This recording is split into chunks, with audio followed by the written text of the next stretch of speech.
kumusambu akatonyeza mwenda Pal FM nekuleta omuntu wa bulijjo ziri bbiri ezakayita ku 3 era nga kano ke kadde akamwalire gaffe agokya mu bujjuvu ag'essaawa eno ng'ogakusomera nze Nansumba Nadira.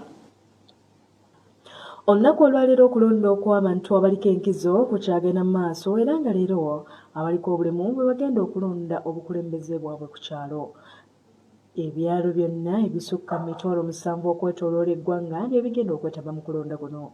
Kati okusinziira ku mwogezi w'akakiiko k'ebyokulonda Julius Musinguzi akalaatidde abantu abatalina bulemu okwewala okugenda mu bifo ebirondebwamu nga ebyokulonda gonna okulonda kusobola okutambula obulungi.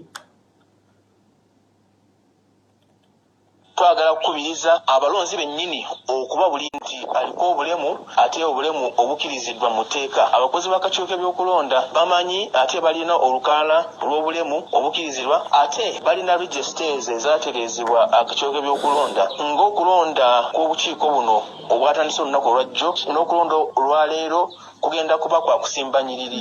Abantu bajja kwesimba emabega yaabo abeesimbyewo. Ate nga ababaka ba Parliament bakyagenda mu maaso n'okusala eddiiro okuyingira mu bibiina by'obufuzi eby'enjawulo. Bannekibiina ki FDC baagala omukubiriza w'olukiiko lw'eggwanga olukulu Right Honourable Aneta Nitamong aveeyo yatangaza eggwanga ku mannya ge yayanjulidde Pulezidenti w'eggwanga ag'ababaka abaasala eddiiro ne bava mu kibiina ki FDC okudda mu kibiina ki PFF. Bano kye bagamba nti mwago amannya ge yayanjula mwalimu amakyamu. Okusinziira ku nampala w'ekibiina ki FDC mu Parliament era nga mubaka akiikirira bannamawokota Haji Yusuf Nsimambi agamba nti yeewuunyiza okulaba nga Sipiika Mong asoma amannya g'aba PFF nga mulimu ne ba FDC Kakongoliro omuli omubaka owa Bukonzo West Atikins Katushabe kyagamba nti kino kikosa abakabe eri mu bantu be bakiikirira kw'ossa n'okukosa obuwagizi bwabwe okwetooloola eggwanga lyonna. Ono bw'agambye nti baagala Sipiika ababuulire we yasinzidde okusoma amannya ago ng'ayita mu kubawandiikira oba nga bazze mu ntuulo zaabwe. Tegeddeko nti n'abo ababaka abamu amannya ge baasomye tebannaba nti bavudde mu kibiina ne Sipiika tannaba kutuwanga. Kaakati twakyewuunyiza kati ng'owekitiibwa Atkins Kasese ye tamanyi na kumanya ani yataddeyo erinnya lye nti yavudde mu FDC. Kati awo twagala kumanya bujulizi ki bamuwandiikidde ye ng'omuntu oba bwe yamubuulidde kye twagala tumanye era tugenda kibuuza tukirekeko n'akakongo kubanga Wano mbaka Nsimambi wasinzidde n'awo amagezi abo abasaze eddiiro ne badda mu bibiina eby'enjawulo n'abasaba okusigala ku mulamwa kubanga nga bwe bamaze dda okujjuza ebifo byabo bonna abaababulidde. Tetulina n'okuleeta enkubiiru n'omutima omubi. Ate nga abavubuka bakyagenda mu maaso n'okulonda obukulembeze bwabwe ku mitendera gy'ebyalo era nga bano baakulonda ng'ennaku z'omwezi 19 omwezi guno. Akulira okkunga mu kibiina ki National Unity Platform omujja Habib Bwembo avuddeyo n'ategeeza nga kuno bwe kuli okugezesebwa kwe mu kifo kino ekyamuweereddwa okulaba ng'akunga abavubuka bonna mu kibiina kino n'abatannakiyingira okwetaba mu kulonda kuno. Bw'abadde ayogerako eri bannamawulire ku nteekateeka ye gy'agenda okutambulirako mu kkunga ku Marias Fifi Mutundwe, ono ategeezezza ng'obuweereza bwe bugenda okutandikira mu kulonda kw'abavubuka okw'omulundi guno. Ono mu ngeri y'emu alabudde abo bonna abayinza okukola effujjo n'emivuyo mu kulonda kuno obutakemebwa mu ngeri yonna. Kyagamba nti akalulu akatumiddwa protest vote katandikira mu kulonda kw'abavubuka. Nina omulimu gw'okukunga abalonzi b'abavubuka balonde nga balonda ba NUP because enkyukakyuka gye beetaaga egenda kulabikira mu NUP. So nina obuvunaanyizibwa obukunga abalonzi. Mujjukire tuli mu protest vote etandikira mu kalulu kano. Yenna agezaako okwemamaaza nga alemesa omu ku bavubuka baffe nga candidate obutagenda walonderwa oba okubuzulankanya obuwanguzi bwe then ajja kubanga amaze okunyiga baton ya protest vote era teri ajja kuddamu kubuuza nti protest vote kyeki ajja kuba Buwembo mu ngeri y'emu ategeezezza nga bw'alina enkizo mu kkunga ng'okulema wamu n'okuzaayo okukyagenda mu maaso naddala mu kibiina ki National Unity Platform ku kitebe kyabwe ekikulu e Makerere Kavule. Bo abazaayo empapula basuubiza okwongera okubuweereza bwabwe eri abantu baabwe. Abamu ku bazzizaayo empapula ye mubaka wa Paalamenti owa Katikamu South Honorable Hassan Kirumira. State House security and order. So tubadde basaali nnyo mu kulwanyisa gavumenti iwula ssente nga bafuna abagenda kola projekiti enjawulo okuli okusaasaanya amasannyalaze n'amakubo n'ebirala. Mubadde mulimu gwaffe ng'abaka ba Paalamenti okulambula ebintu ebyo okulaba ssente y'omusolo tetubonkana nti etya era reports nnyingi tuzizza mu Paalamenti nga tubalaga obulyake n'obunanfuusi obugenda mu maaso. Okusinziira ku Achieng Winfred yesoboddeyo okubeera kansala e Makerere 2 mu Kayempe South ategeezezza nga bw'avuddeyo okulaba ng'atuusa obuweereza eri abantu be. I think I should be the one because if I look at my people in Makerere, they really need servant leadership, of which some of our colleagues could not serve our people very well. So that is why aspiring as a direct councillor so that I can serve my people down to the common man. I decided to aspire as direct councillor because some people minimize us the field soldiers. When we put on those uniforms, they think that we don't have potential to serve our people better. Yenna Bukalo Halima nga kansala okuva e Nateete naye asuubiza okwongera okukola ennyo eri abantu be nga bw'abadde abakolera mu kisanja ekigenda okuggwako.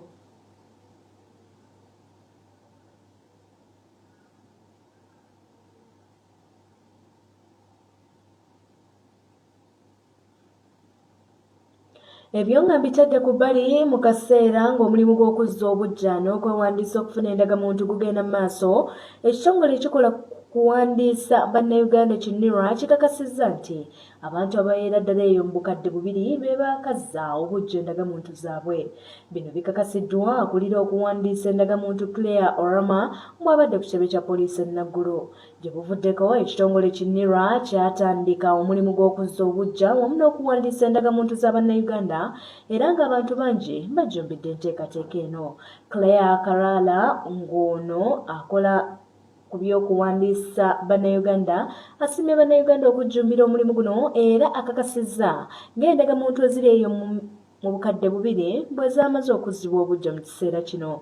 Kalaala awadde amagezi abantu abaafuna endagamuntu ku mulundi ogusooka okwewala okutaaganyizibwa n'okumala obudde mu nnyiriri empanvu nga bajja n'ebiwandiiko ebituufu ebyogera ku bazadde enjuyi zombiriri era n'obuvo bwabwe, kino kibasobozese okukendeeza ku budde bwe bamala mu bifo bwe bawandiisiriza.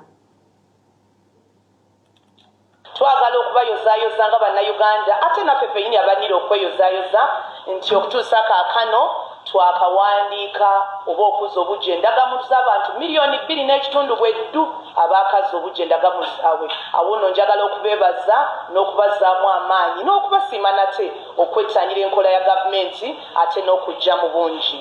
Ekyo nze ndowooza kitulaga nga bannayuganda obujjumbize bwe mutulaze mu nkola eno ate ne mu kuwandiika kuno kw'ekikungu kwekwo okulaga nti abantu batandise okutegeera amakulu g'endagamuntu. Ntera okugamba abakunja eyo gye nkolera nti Uganda yaleero enyuma ng'olina endagamuntu.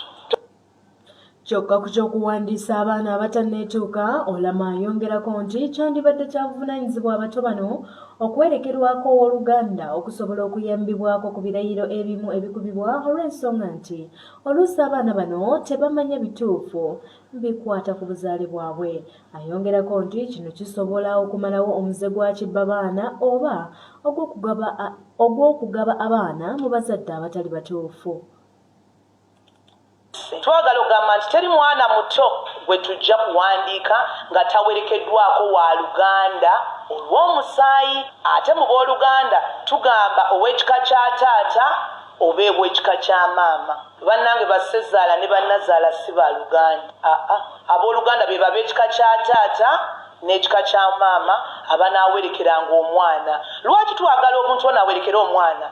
Ebiseera biri twagambanga nti abannira baakola ensomi mu bintu byange. Kale twagala ojjowe obukakafu ojulire ate tukakase nti ani abitugamba tujjaga nti sengaawe kojja jjajja bye bitugamba. Ekyo kijja tuyamba okugyawo embeera ey'okunenya abalala wabula twagala nti omwana ono ayanjulwe omuntu amuyinako obuvunaanyizibwa era amanye ebimufaako okuteekawo embeera nti kadda nyuma bw'anajja ate kijja kubaawo ku likodi nti ono ye yabyogera.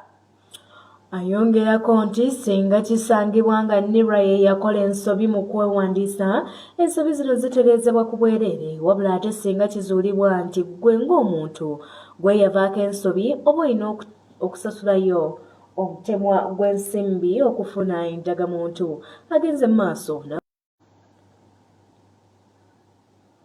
Abatuuze b'omu Nansana Municipality bakubiriziddwa obutagwa mu bikemo by'abasajja n'abakyala abapya abagenda okweyiwa mu kitundu kyabwe nga bakola enguudo. Bino byogeddwa mu lukiiko lw'ekyalo olwateekeddwa ssentebe w'ekyalo Kazo Central North Nathan Bogere Pakacha olwagendereddwamu okubangula abatuuze butya bwe bayinza okweyisa ng'omulimu gw'okukola enguudo zino mu kitundu kyabwe gugenda mu maaso. Meeya wa Nansana Division mu Nansana Municipality Joseph Matovu akubiriza okuuma obuyonjo ng'enguudo zino zikoleddwa beewala okumansa kasasiro mu myala.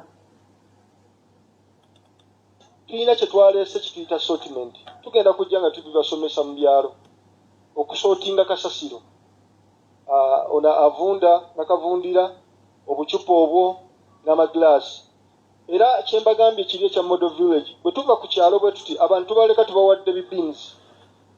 Twamaze okufuna ba service providers abamwagala nga business. Kati for example Nacha Africa egula ebikolokomba. Bino byonna ebintu byolaba ebibeera mu butale. N'okunyweza ebyokwerinda by'ekyalo Kazo Central. Tebafunye. Nze nabagambye alemesa oluguudo olwo ne bwafa abalala ne babeerawo. Tubonyeebonye nnyo mu Kazo amasomero z'ekibuga buno kati balizimba agenda kwongeza okuva ku 6 agende ku 8 n'abaana b'obusomesa nga bongeza ab'amayumba mugenda kwongeza maama wange Mukasa naye we agenda kwongeza wadde ennyumba ziri wano naye agenda kwongeza enkulana bw'ebezze mu kitundu ekosa abamu ne bafunamu naye basebo ne bannyabo mutukubire mbuga tukoze bulungi Peresia ate sebo edimansita nkuloopera woofiisi eyo nsasula emitwalo 2 ntuma gwe kati bamanje emyezi 5 saayina bayinza okutugobamu genda yoyogerera bali banno buli ali wano ayina egundi nammwe maama Musumba ab'amakanisa batuba nga twongedde namawulire gaffe agokya ag'olunaku olwaleero bababaka ba paalamenti okuva mu kitundu ekyobukiikakkono bw'eggwanga Uganda okuli Gilbert Olanya owa Clark South ne Betty Ochan Owal owa Gulu District si basanyufu n'engeri ensonga y'abalaalo gy'ekwatiddwamu mu bitundu byabwe. Kino kiddiridde Pulezidenti w'eggwanga General Kaguta Museveni Buhabura okuyisa ekiragiro nti bano baveeyo mu bitundu eby'omumambuka. Kati okusinziira ku Betty Ochan agamba nti ensonga eno tekwatiddwa bulungi eri abakulembeze. We love to stay. If our cultural leaders were very effective, if they were very strong and able to sensitize our young people, we would not tamper with this hunting ground, grazing ground, to sell off to the Balalus. No, any single actual person can own like 2,000 acres, 800 acres, but the Balalus own them. Betty mu ngeri y'emu awakanyizza eky'abalaalo okubeera n'ettaka lyabwe eriwerako kyagamba nti nakyo kikyamu nnyo ddala. We love to stay and work with the rest of the people, but not to come and take over. Then we become squatters. Where you find a Mulalo ordering 80 acres, 800 acres, 1,000 acres. Why? Is it because of our vulnerability? Bino by'ebyemizannyo mugooja ag'essaawa eno. Ebyemizannyo bye tulina amakyago olunaku olwaleero ttiimu y'eggwanga ey'omupiira y'abakyala the She Cranes leero ekomawo mu nsiike. She Cranes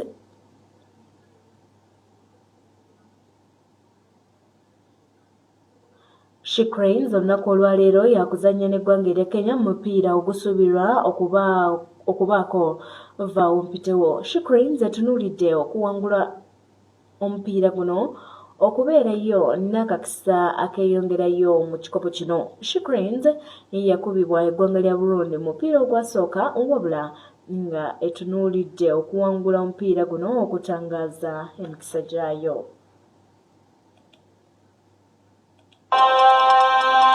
Gano ge gookya okuva ebweru w'eggwanga. Bwe tuvaako ebweru w'eggwanga ab'obuyinza mu ggwanga lya Israel bategeezezza nga bwe baakubye TV y'eggwanga ya Iran kubanga bano babadde bagikozesa nga enkambi y'amagye. Olunaku olw'eggulo Israel yakubye bbomu ku TV y'eggwanga mu bugwanjuba bwa Iran, ekintu ekyavumiriddwa ennyo eggwanga lya Iran. Ne mu kiro ekikesezza olunaku olwaleero eggwanga lya Iran lisindise missiles eziwerako eri eggwanga lya Israel nga Israel ekyayongera okuluma info za Iran mu kibuga Tehran. Mbwegetyo bwegabadde mu gaffe agookya mu bujjuvu wano ku 107.9 Pal FM ekkulira omuntu wa bulijjo. Kubaza omulungi abadde nange okubeera ne gye natandikidde mpaka nenfundikiridde amawulire gaffe agookya ag'essaawa eno. Mbadde Nansumba Nadhirwa gakusomera era nga nkwagaliza amakya amalungi. Assalamu alaikum warahmatullahi wabarakatuhu. Ago gigabadde amawulire agookya ku Pal FM ne Westline Tents and Shades Company Limited. Bano bakafulu mu kukolera tents eziriko